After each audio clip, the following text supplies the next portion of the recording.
I won $8 million overnight. The first thing I did was rush to the hospital to pay for my son's surgery and treatment. That was when my phone rang. Ian, a coworker from the company, called. Something urgent came up. You need to get back here right this instant. My wife, Mara, took the bank card from my hand and said with a gentle and understanding voice, you can give me the PIN. I'll take care of our son's hospital bills. Go. Work is important. Don't worry about us. In my previous life, I didn't hesitate one bit. I trusted her completely and hurried back to the office. My son never made it into surgery. Instead, the police came for me. It turned out that Mara and Ian had conspired together to frame me, pinning the crime of embezzling company funds on me, the very money Ian had stolen.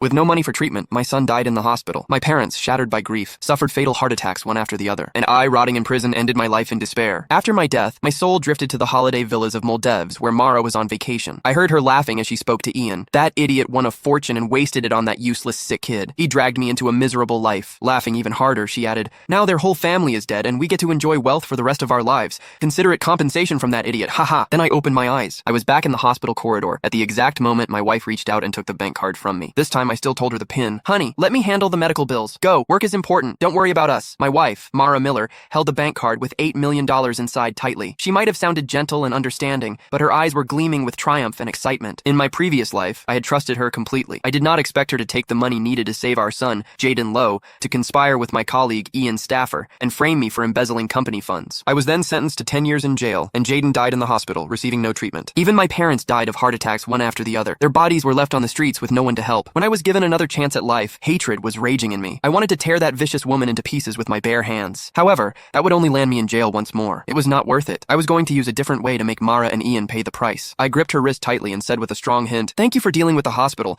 This is the money needed to save Jaden. Don't wire it to the wrong account. After all, in the previous life, Mara did not wire the money to the hospital's bank account, but instead to Ian's other account. Mara's eyes had a pang of uneasiness in them. She said shiftily, don't worry, I won't be that careless. I replied with a smile. All right then. I turned around and my smile instantly vanished. Exiting the hospital, I sneered and called the police. Hi, I would like to report a financial crime. 2 minutes ago, I was scammed out of $8 million.